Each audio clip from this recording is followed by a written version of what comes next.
भारत की वित्तीय आकांक्षाओं और वित्तीय आवश्यकताओं को पूरा करने के लिए हर साल भारत सरकार द्वारा देश में बजट को पेश किया जाता है। इस बार भी वित्त मंत्री 1 फरवरी को बजट पेश करेंगी, जिस बजट के दौरान भारत में तमाम तरह के विकास को बढ़ावा देने के लिए किस तरह के प्रयास किए जा सकते हैं, उन प्रयासों की एक रूपरेखा को पेश किया जाएगा। आज इस वीडियो में हम इसी विषय से संबंधित तमाम पहलुओं को जानने की कोशिश करेंगे। हम जानेंगे कि आखिर इस बार बजट बनाने में सरकार के सामने, वित्त मंत्रालय के सामने किस तरह की चुनौतियां मौजूद हैं। इसके अलावा इस बजट से हम किस तरह की उम्मीदें कर सकते हैं। मेरा नाम है अक्षय और आपका स्वागत है दृष्टि IAS की इस नई वीडियो में। वीडियो शुरू करते हैं और सबसे पहले वीडियो की रूपरेखा को समझ लेते हैं। तो वीडियो में सबसे पहले हमने न्यूज़ यानी खबर की बात की। खबर को जानने के बाद हम जानेंगे कि आखिर इस बार सरकार के सामने बजट को लेकर किस तरह की चुनौतियां मौजूद हैं, उन चैलेंजेस पर बात करेंगे। इसके अलावा सरकार से किस तरह की उम्मीदें की जा सकती हैं, सरकार इन चैलेंजेस से निपटने के लिए क्या क्या करेगी, उन उपायों की बात करेंगे और अंत में एक प्रश्न की बात करेंगे। इसके अलावा आज का जो पूरा विषय है वो सामान्य अध्ययन प्रश्न पत्र 3 से संबंधित है और आप इसे मुख्य तौर पर भारतीय अर्थव्यवस्था और बजट जैसे खंडों से जोड़कर देख सकते हैं। चलिए वीडियो शुरू करते हैं और सबसे पहले जान लेते हैं कि आखिर किस तरह की चुनौतियां सरकार के सामने मौजूद हैं। अब क्योंकि ये पूरा विषय जो बजट से जुड़ा हुआ है तो हमारे लिए ये जान लेना भी जरूरी हो जाता है कि आखिर भारत में बजट का निर्माण करता कौन है। तो भारत में बजट निर्माण का जो प्राथमिक कार्य है वो वित्त मंत्रालय के तहत आता है और वित्त मंत्रालय के तहत आर्थिक कार्य विभाग को भारत में बजट बनाने के लिए नोडल एजेंसी बनाया गया है। आर्थिक कार्य विभाग के तहत एक बजट डिवीजन बनाया गया है जो कि भारत में बजट का निर्माण करता है। तो ये बजट की बात हुई कि बजट बनाता कौन है। अब आगे बढ़ते हैं और इस बार भारत सरकार के सामने बजट को लेकर किस तरह के चैलेंजेस हैं, किस तरह की चुनौतियां हैं, उन चुनौतियों पर बात करते हैं। तो बहुत सारी चुनौतियां इस बार सरकार के सामने मौजूद हैं। इन चुनौतियों की बात करें तो इसमें सबसे पहली चुनौती है राजकोषीय घाटे की चुनौती। पिछले कुछ समय से भारत का राजकोषीय घाटा लगातार ऊपर बढ़ता जा रहा है। हालांकि पिछले कुछ समय में इसमें कमी भी आई है, लेकिन राजकोषीय घाटा अपने अधिकतम स्तर पर लगातार पहुंच रहा है। तो ये सरकार के लिए एक बड़ी चुनौती हो सकती है। इसके अलावा जो आर्थिक मंदी हमें पिछले कुछ समय में देखने को मिली है और जिसका अनुमान भविष्य के लिए भी किया जा रहा है, वो आर्थिक मंदी भी एक बड़ी चुनौती बन सकती है। इसके अलावा महंगाई एक बड़ी चुनौती होगी और साथ ही पिछले कुछ समय में भारत के निर्यात में जो कमी आ रही है, भारत अन्य देशों को जो कम सामान बेच रहा है, उस निर्यात में कमी को भी एक बड़ा चैलेंज माना जा सकता है। इसके अलावा अंत में जो सबसे बड़ा चैलेंज होगा वो होगा कंजम्पशन को लेकर, क्योंकि भारत एक कंज्यूमर प्रधान देश है, एक उपभोक्ता प्रधान देश है। भारत में उपभोग करने के लिए बहुत सारे लोग मौजूद हैं, तो जाहिर तौर पर भारत की अर्थव्यवस्था भी इसी पर टिकी हुई है। लेकिन तमाम कारकों की वजह से, इन तमाम कारणों की वजह से भारत में पिछले कुछ समय में कंजम्पशन कम हो रहा है, उपभोग कम हो रहा है। तो ये उपभोग में जो कमी हो रही है वो कमी भी एक बड़े चैलेंज के तौर पर सामने आ सकती है। तो ये तो चैलेंजेस की बात हुई, हमने ऊपर से चैलेंजेस की बात की। अब विस्तार से समझते हैं, इन तमाम विषयों पर विस्तार से बात करते हैं। सबसे पहले बात करते हैं राजकोषीय घाटे की। तो राजकोषीय घाटा होता क्या है? तो हम जानते हैं कि सरकार कहीं से पैसा लाती है और कहीं पर पैसे निवेश किए जाते हैं। तो कुल राजस्व और कुल व्यय के बीच जो अंतर होता है उसे राजकोषीय संतुलन कहा जाता है। लेकिन कभी कभी ये देखने को मिलता है कि कभी सरकार जो जितना पैसा खर्च कर रही है, सरकार के पास उतना पैसा वापस लौट कर नहीं आता है। यानी सरकार पैसे ज्यादा खर्च करती है और सरकार के पास पैसे वापस कम आते हैं। इसी पूरी स्थिति को राजकोषीय घाटा कहा जाता है। क्यों कहा जाता है? क्योंकि इसकी वजह से सरकार को नुकसान होता है, सरकार को ज्यादा पैसे बाजार से उधार लेने पड़ते हैं। जितना बीच का गैप पड़ता है सरकार को उतने पैसे उधार लेने पड़ते हैं। अब हर साल सरकार इस तरह का लक्ष्य निर्धारित करती है कि सरकार इस बार कितना खर्च करेगी और कितना पैसे कमाएगी। इसी के बीच के अंतर को हम राजकोषीय घाटा कहा जाता है और ये घाटा जो है वो प्रतिशत के तौर पर निर्धारित होता है। जैसे साल 2022-23 के लिए सरकार का जो राजकोषीय घाटा लक्ष्य था वो भारतीय जीडीपी के 6.4% के आसपास था। यानी इतना नुकसान सरकार सह सकती थी, इतना पैसा बाजार से लिया जा सकता था। और इस बार सरकार लगभग इस लक्ष्य को प्राप्त करने में भी सफल रही है। इस बार सरकार ने राजकोषीय घाटे के लक्ष्य को लगभग प्राप्त भी कर लिया है। लेकिन कई जानकारों ने साल 2023-24 को लेकर अपनी चिंताएं जाहिर की हैं, क्योंकि उनका मानना है कि 23-24 में दुनिया भर में हमें मंदी देखने को मिल सकती है। तो ऐसे में इसका प्रभाव भारत पर भी पड़ेगा और भारत सरकार का जो राजकोषीय घाटा है, वो राजकोषीय घाटा कुछ हद तक मुश्किल हो सकता है। सरकार अपने राजकोषीय घाटे को प्राप्त करने में असफल भी साबित हो सकती है, क्योंकि राजकोषीय घाटे में वृद्धि हो रही है, लगातार सरकार के पास कम राजस्व आ रहा है और सरकार को ज्यादा से ज्यादा पैसे खर्च करने पड़ रहे हैं। तो ऐसे में होगा क्या, इसका उपाय क्या हो सकता है? इसका उपाय ये होगा कि अब सरकार को वित्तीय समेकन पर ध्यान देना होगा, फाइनेंशियल कंसोलिडेशन पर ध्यान देना होगा। इसका क्या मतलब होता है? तो फाइनेंशियल कंसोलिडेशन का मतलब है कि सरकार को अब ऐसी नीतियां बनानी होंगी जिन नीतियों की वजह से सरकार को कम पैसे खर्च करने पड़े और सरकार के पास ज्यादा से ज्यादा राजस्व आ सके। लेकिन यहां पर एक चुनौती और मौजूद है। चुनौती ये है कि भारत में 2024 में लोकसभा के चुनाव आयोजित किए जाने हैं और 2023 का जो ये बजट है, ये 2024 के लोकसभा चुनावों से पहले अंतिम पूर्ण बजट है। हालांकि इसके बाद भी एक बजट पेश किया जाएगा, लेकिन वो बजट पूर्ण बजट नहीं होगा। 2023 का बजट जो है वो कंप्लीट बजट है और ऐसे में यदि सरकार इस बजट में बहुत ज्यादा पैसे खर्च नहीं करती है तो सरकार लोगों को ये किस तरह से दिखाएगी कि सरकार उनके हित में काम कर रही है। तो जाहिर सी बात है कि सरकार को अपनी राजनीतिक साख बचाने के लिए भी पैसे खर्च करने होंगे। लेकिन अगर सरकार बहुत ज्यादा पैसे खर्च करती है तो इसकी वजह से भारत का जो राजकोषीय घाटा है वो बढ़ने लगेगा। जो सरकार का लक्ष्य है वो सरकार उस लक्ष्य को प्राप्त करने में विफल हो जाएगी। तो ऐसे में जब राजकोषीय घाटा बढ़ेगा तो इसका प्रभाव ये होगा कि सरकार को बाजार से ज्यादा पैसे उधार लेने होंगे और उस उधारी पर सरकार को ब्याज भी चुकाना होगा। अब जब सरकार ज्यादा ब्याज चुकाएगी तो इसके परिणाम स्वरूप जो भारत में समग्र निवेश है, उस समग्र निवेश में कुछ कमी देखने को मिलेगी। तो जाहिर तौर पर यह सरकार के लिए एक बड़ी चुनौती है कि सरकार किस तरह से फिस्कल कंसोलिडेशन को भी बढ़ावा दे और इसके साथ साथ अपनी राजनीतिक साख को भी बचाए रखे। तो ये सरकार के लिए एक बड़ी चुनौती है।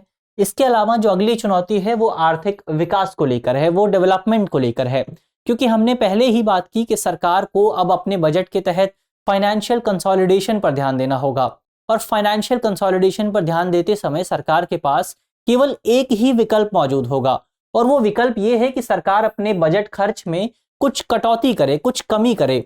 लेकिन अगर सरकार अपने बजट खर्च में कुछ कमी करती है तो इसका प्रभाव ये होता है कि सरकार का निवेश कम हो जाता है, सरकार कम इन्वेस्टमेंट करती है और जब जीडीपी की गणना की जाती है तो उस गणना में सरकार के इन्वेस्टमेंट को एक बड़ा कंपोनेंट माना जाता है। भारत में जब भी सरकार ज्यादा निवेश करती है तो भारत की जीडीपी ज्यादा बढ़ती है।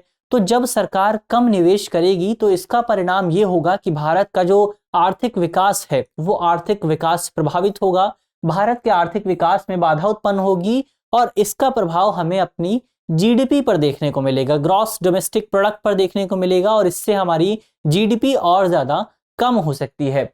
इसके अलावा दुनिया भर में कई जानकारों का ये भी कहना है, कई अंतर्राष्ट्रीय संगठनों का मानना है, वर्ल्ड बैंक ने कहा है, इंटरनेशनल मॉनेटरी फंड ने कहा है कि दुनिया भर में कोविड-19 महामारी के प्रभाव और रूस यूक्रेन युद्ध के परिणाम स्वरूप वैश्विक जो अर्थव्यवस्था है उस पर बहुत ज्यादा प्रभाव पड़ा है और इस पूरे प्रभाव के परिणाम स्वरूप हमें दुनिया भर के कई विकसित देशों में मंदी की स्थिति देखने को मिल सकती है। और उन जो अंतर्राष्ट्रीय संगठन हैं उन्होंने विकसित देशों के लिए, जो बड़े बड़े देश हैं जैसे अमेरिका, ब्रिटेन, इन देशों के लिए अपने विकास अनुमान को भी कम कर लिया है। तो जाहिर तौर पर जब इन देशों पर प्रभाव पड़ेगा तो इसका प्रभाव हमें भारत की अर्थव्यवस्था पर भी देखने को मिलेगा। तो भारत की अर्थव्यवस्था और ज्यादा कमजोर हो सकती है। तो ऐसे में सरकार के सामने चुनौती ये है कि सरकार किस तरह से विकास और राजकोषीय समेकन यानी डेवलपमेंट और फाइनेंशियल कंसोलिडेशन के बीच संतुलन किस तरह से स्थापित किया जाएगा, किस तरह से सरकार विकास को भी बढ़ावा देगी और फाइनेंशियल कंसोलिडेशन भी करेगी। तो ये एक बड़ी चुनौती सरकार के लिए हो सकती है।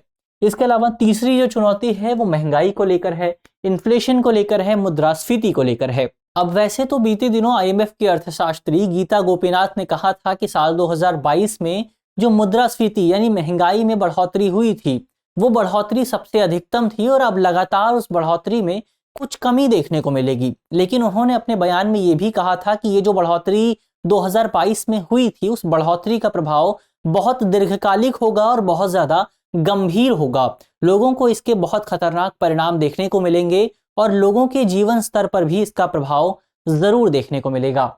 इसके अलावा भारत में भी पिछले कुछ समय से हमें यही देखने को मिल रहा है। वैसे तो भारत में आंकड़ों से पता चलता है कि जो रिटेल इन्फ्लेशन है, उस रिटेल इन्फ्लेशन में पिछले कुछ समय में बहुत ज्यादा राहत देखने को मिली है।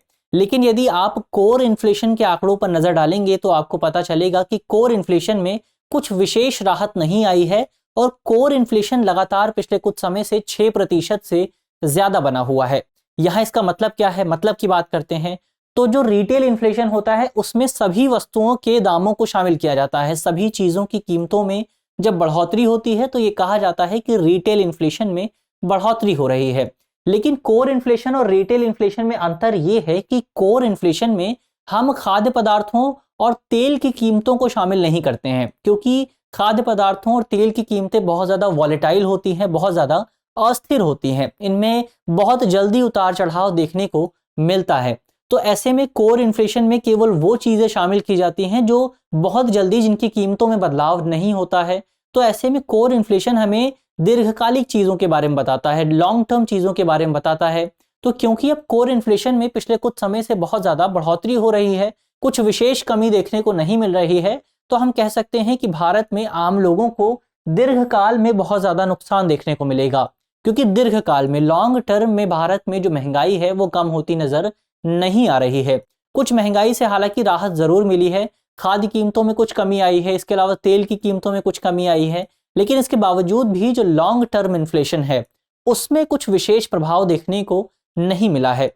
तो ऐसे में सरकार के सामने एक बड़ी चुनौती ये भी होगी कि सरकार किस तरह से विकास को बढ़ावा दे और किस तरह से महंगाई को कम करे। तो सरकार के लिए एक दोहरी चुनौती मौजूद है, क्योंकि यदि सरकार विकास को बढ़ावा देने का प्रयास करती है तो इसकी वजह से भारत में महंगाई भी बढ़ेगी, और वहीं दूसरी ओर यदि भारत में सरकार महंगाई को कम करने की कोशिश करती है तो इसका नकारात्मक प्रभाव हमें विकास पर देखने को मिलेगा। तो सरकार के लिए एक ये दोहरी चुनौती खड़ी हो गई है। ये तो महंगाई की चुनौती की बात हुई। इसके अलावा घटता निर्यात भी सरकार के लिए एक बड़ी चुनौती है। पिछले कुछ समय में यदि आप आंकड़ों पर नजर डालेंगे तो आपको पता चलेगा कि भारत के निर्यात में लगातार कमी देखने को मिल रही है। वाणिज्य मंत्रालय के आंकड़ों पर नजर डालते हुए ये पता चलता है कि साल 2022 में दिसंबर महीने में भारत ने जो निर्यात किया था वो निर्यात तकरीबन 34.48 बिलियन डॉलर के आसपास था। अब यदि आप इस निर्यात की तुलना इससे पिछले महीने वाले आंकड़ों से करेंगे, यानी नवंबर 2022 के आंकड़ों से करेंगे, तो आपको पता चलेगा कि दिसंबर 2022 में भारत के निर्यात में 7.75% की बढ़ोतरी देखने को मिली थी। लेकिन यदि आप इन्हीं आंकड़ों की तुलना पिछले साल से करेंगे, दिसंबर 2021 से करेंगे, तो आप पाएंगे कि इस पूरी अवधि के दौरान साल 2022 में भारत के निर्यात में तकरीबन 12.2% की कमी देखने को मिली थी। यानी एक साल की अवधि के भीतर भारत के निर्यात में 12% की कमी आई है। तो जाहिर तौर पर भारत का निर्यात कम हो रहा है। वहीं दूसरी ओर भारत का आयात बढ़ता जा रहा है। भारत दुनिया के दूसरे देशों से ज्यादा सामान मंगा रहा है। तो इसका प्रभाव ये हो रहा है कि इस पूरी स्थिति की वजह से व्यापार घाटा यानी ट्रेड डेफिसिट लगातार बढ़ता जा रहा है। अगर आप आंकड़ों की मानेंगे तो जुलाई सितंबर महीने में यानी 2022-2023 के सेकंड क्वार्टर में भारत का जो पूरा ट्रेड डेफिसिट था, जो करंट अकाउंट ट्रेड डेफिसिट था, वो तकरीबन 36.4 बिलियन डॉलर के आसपास था, जो कि भारत की कुल जीडीपी का तकरीबन 4.4% है। तो जाहिर तौर पर पिछले कुछ समय में भारत का जो निर्यात है वो बहुत ज्यादा कम हुआ है, भारत का आयात बहुत ज्यादा बढ़ा है, और इन्हीं तमाम कारकों की वजह से भारत का जो समग्र भारत का जो व्यापार घाटा है वो व्यापार घाटा लगातार बढ़ता जा रहा है। अंतर्राष्ट्रीय व्यापार में भारत को लगातार नुकसान झेलना पड़ रहा है, और इसकी वजह से हमें और ज्यादा प्रभाव देखने को मिल रहे हैं। क्योंकि जब भारत का व्यापार घाटा बढ़ता है तो भारत को महंगे दामों पर चीजें खरीदनी पड़ती हैं, भारत का रुपया भी कमजोर हो जाता है, और ये स्थिति जो है वो 2024 तक आते आते और ज्यादा गंभीर हो सकती है। क्योंकि हमने पहले ही बात की थी कि 2024 में हमें एक मंदी की स्थिति देखने को मिलेगी, और जब मंदी आएगी तो जाहिर तौर पर दुनिया के किसी भी देश के पास इतने पैसे नहीं होंगे कि वो भारत से सामान खरीद सके। तो जाहिर तौर पर उस समय भी भारत के निर्यात में और ज्यादा कमी आएगी और भारत का व्यापार घाटा और ज्यादा बढ़ सकता है। तो ये तो व्यापार घाटे की बात हुई, भारत के घटते निर्यात की बात हुई। अब अंत में घरेलू खपत पर बात करते हैं, कंजम्पशन पर बात करते हैं। तो जाहिर तौर पर ऊपर के हमने जो भी कारकों की बात की इससे पहले, उन सभी कारकों का प्रभाव क्या होगा। सबसे पहले हमने बात की कि विकास कम होगा, लगातार डेवलपमेंट कम हो रहा है, महंगाई लगातार बढ़ती जा रही है, इसके अलावा भारत का निर्यात लगातार कम हो रहा है। इन तमाम बातों का समग्र प्रभाव ये होगा कि इनकी वजह से भारत का जो कंजम्पशन है, भारत का जो उपभोग है, उस उपभोग में कमी देखने को मिलेगी। क्योंकि जाहिर तौर पर जब लोगों के पास पैसे ही मौजूद नहीं होंगे तो लोग सामान खरीदेंगे क्यों। इसके अलावा पैसे होने के साथ साथ इच्छा शक्ति भी एक बड़ा कंपोनेंट होती है, क्योंकि जब लोगों को लगता है कि भविष्य में मंदी आने वाली है तो वो अपने पैसे को बचा कर रखते हैं, वो बहुत ज्यादा खर्च नहीं करते हैं। तो ऐसे में जब लोग खर्च नहीं करेंगे, लोगों को ये आशंका होगी कि मंदी आने वाली है, स्थितियां और ज्यादा खतरनाक होने वाली हैं, तो जाहिर तौर पर इसकी वजह से हमारा कंजम्पशन बहुत ज्यादा कम हो जाएगा। और कंजम्पशन कम होने का प्रभाव ये होगा कि भारत में इन्वेस्टमेंट भी कम हो जाएगा, क्योंकि जब लोग खरीदेंगे नहीं तो इन्वेस्टर्स निवेश कहाँ करेंगे, व्यवसायी पैसे लगाएंगे कहाँ पर, क्योंकि खरीदने वाला ही नहीं है कोई। तो इसकी वजह से निवेश कम होगा और इन दोनों का समग्र प्रभाव ये होगा कि इसकी वजह से अंततः भारत का आर्थिक विकास पूरी तरह से रुक सकता है, भारत के आर्थिक विकास पर बहुत ज्यादा प्रभाव देखने को मिल सकता है। तो सरकार के लिए भारत के कंजम्पशन को बढ़ाना एक बड़ा चैलेंज होगा, एक बड़ी चुनौती होगी। तो सरकार इस संबंध में क्या क्या कर सकती है और सरकार से किस तरह की उम्मीदें की जा सकती हैं, उन उम्मीदों की बात करते हैं। तो कई जानकारों ने कई संबंध में रिपोर्ट जारी की है। उन जानकारों ने बताया है कि सरकार इस पूरे बजट के दौरान मुख्य तौर पर दीर्घकालिक विकास पर जोर दे सकती है। इसका क्या मतलब है? तो इसका मतलब है कि सरकार मुख्य तौर पर ऐसी जगहों पर निवेश करेगी, ऐसे क्षेत्रों पर निवेश करेगी जहां पर हमें लॉन्ग टर्म प्रॉफिट होगा। कौन कौन से ऐसे क्षेत्र हैं? तो इसमें मुख्य तौर पर सरकार कृषि क्षेत्र पर निवेश करेगी, इसके अलावा सरकार ग्रामीण विकास पर निवेश करेगी और साथ ही सरकार रोजगार सृजन यानी एम्प्लॉयमेंट क्रिएशन जनरेशन पर भी निवेश करेगी, ताकि ज्यादा से ज्यादा लोगों को रोजगार मिल सके। इसके अलावा सरकार शिक्षा पर निवेश करेगी, इंफ्रास्ट्रक्चर डेवलपमेंट पर निवेश करेगी और इन्हीं तमाम परिणामों के स्वरूप भारत में डेवलपमेंट को जोर दिया जा सकेगा, भारत में लॉन्ग टर्म डेवलपमेंट पर और ज्यादा ध्यान दिया जा सकेगा। लेकिन यहाँ एक विशेष बात यह है कि जब सरकार लॉन्ग टर्म डेवलपमेंट पर इतना ज्यादा जोर देगी तो सरकार को पैसों की भी जरूरत पड़ेगी। ये पैसा कहाँ से आएगा? ये पैसा आएगा वर्तमान योजनाओं को कम करके। वर्तमान समय में सरकार द्वारा बहुत सारी योजनाओं को सब्सिडी के जरिए चलाया जा रहा है, तो सरकार इन योजनाओं को बंद कर सकती है और इन योजनाओं से जो पैसा आएगा उस पैसे को दीर्घकाल विकास पर निवेश किया जा सकता है। लेकिन इसका प्रभाव ये होगा कि इसकी वजह से भारत के जो गरीब लोग हैं उन गरीब लोगों पर बहुत खतरनाक प्रभाव पड़ेगा, क्योंकि मौजूदा समय में बहुत सारी सब्सिडी योजनाओं की वजह से गरीब लोगों को उनकी आधारभूत आवश्यकताएं पूरा करने का अवसर मिल जाता है। उनकी जो मूलभूत जरूरतें हैं वो इन योजनाओं से पूरी हो जाती हैं। लेकिन जब सरकार इन योजनाओं को बंद कर देगी, इस तरह के प्रयासों को लगभग समाप्त कर दिया जाएगा, तो इसकी वजह से गरीब लोगों को बहुत ज्यादा नुकसान झेलना पड़ सकता है। इसके अलावा घरेलू खपत को बढ़ाने पर भी सरकार बहुत ज्यादा जोर देगी। अब घरेलू खपत बढ़ेगी कैसे? इसके लिए क्या करेगी सरकार? तो इसके लिए सरकार मुख्य तौर पर हमारा जो टैक्स स्ट्रक्चर है उस टैक्स स्ट्रक्चर को और ज्यादा रैशनलाइज करने की कोशिश की जाएगी, उसको युक्तिसंगत बनाने की कोशिश की जाएगी। इसमें क्या होगा? तो इसके तहत सरकार हमारा जो टैक्स स्ट्रक्चर है उसमें कुछ छूट दे सकती है। मुख्य तौर पर हमारा जो इनकम टैक्स स्लैब्स हैं उसमें आम लोगों को कुछ छूट दी जा सकती है। इसके अलावा जीएसटी दरों में कुछ कमी की जा सकती है। इन तमाम प्रत्यक्ष और अप्रत्यक्ष करों के रैशनलाइजेशन का प्रभाव ये होगा कि लोगों के पास ज्यादा से ज्यादा पैसा मौजूद होगा। जब लोगों के पास ज्यादा पैसा होगा तो जाहिर तौर पर लोग ज्यादा खर्च भी करेंगे। और हमने पहले ही बात की कि भारत जो है वो उपभोक्ता प्रधान देश है और भारत की अर्थव्यवस्था को बढ़ाने में उपभोक्ताओं का, इसके अलावा कंज्यूमर्स कंजप्शन का बहुत बड़ा योगदान रहता है। तो जाहिर तौर पर जब लोगों के पास ज्यादा पैसा होगा तो वो ज्यादा कंजम्पशन करेंगे और भारत का विकास अपने आप ऊपर चढ़ने लगेगा, भारत और ज्यादा विकास करने लगेगा। इसके अलावा इस संबंध में एक सुझाव ये भी हो सकता है कि सरकार अमीरों की संपत्ति पर भी कर लगा सकती है। बीते दिनों हमने बात भी की थी कि हाल ही में ऑक्सफैम इंडिया ने एक रिपोर्ट जारी की है। इस रिपोर्ट में सुझाव दिया गया है कि यदि भारत सरकार भारत के 100 अरबपतियों पर 2.5% का कर लगा देती है या फिर भारत के 10 अरबपतियों पर 5% का भी कर लगा दिया जाता है, तो इसके परिणाम स्वरूप भारत सरकार को 1.84 लाख करोड़ की राशि प्राप्त हो सकती है, जो कि अपने आप में एक बहुत बड़ी राशि है। तो जाहिर तौर पर इस राशि का उपयोग भारत में कंजम्पशन को बढ़ाने के लिए भी किया जा सकता है। इसके अलावा और क्या उपाय कर सकती है सरकार, और क्या उम्मीदें की जा सकती हैं सरकार से? तो सरकार से एक उम्मीद ये भी की जा रही है, एक बजट से उम्मीद ये भी है कि इस बजट के दौरान सरकार या फिर वित्त मंत्रालय भारत के छोटे व्यवसायों के लिए कुछ ऋण सुविधा का एक कोई योजना शुरू कर सकती है। क्योंकि भारत में भारत की अर्थव्यवस्था के लिए छोटे व्यवसायों को, जो छोटे व्यवसाय हैं, जो मीडियम स्तर के व्यवसाय हैं, उन्हें बहुत ज़्यादा इम्पॉर्टेंट माना जाता है। तो ऐसे में कोविड-19 महामारी की वजह से इन व्यवसायों पर जो प्रभाव पड़ा है, उस प्रभाव को सीमित करने के लिए भी सरकार इन संबंध में कुछ योजनाएं शुरू कर सकती है। इसके अलावा वैकल्पिक ऊर्जा पर भी ध्यान दिया जा सकता है। जो अल्टरनेटिव सोर्स हैं, उन सोर्सेस पर ध्यान दिया जा सकता है। जैसे सरकार इलेक्ट्रिक व्हीकल्स के लिए कुछ सब्सिडी दे सकती है। इसके अलावा जो सोलर पैनल्स हैं, जो सौर ऊर्जा है, उसके लिए भी कुछ योजनाएं शुरू की जा सकती हैं। अंत में सरकार से ये उम्मीद भी की जा रही है कि सरकार इस बार आधारभूत संरचना पर निवेश के लिए भी कुछ योजनाएं शुरू करेगी। क्योंकि यदि सरकार को लॉन्ग टर्म डेवलपमेंट पर ध्यान देना है, तो इसके लिए हमें अभी से अपने आधारभूत संरचना को विकसित करना होगा, हमें अपने इंफ्रास्ट्रक्चर को बढ़ावा देना होगा।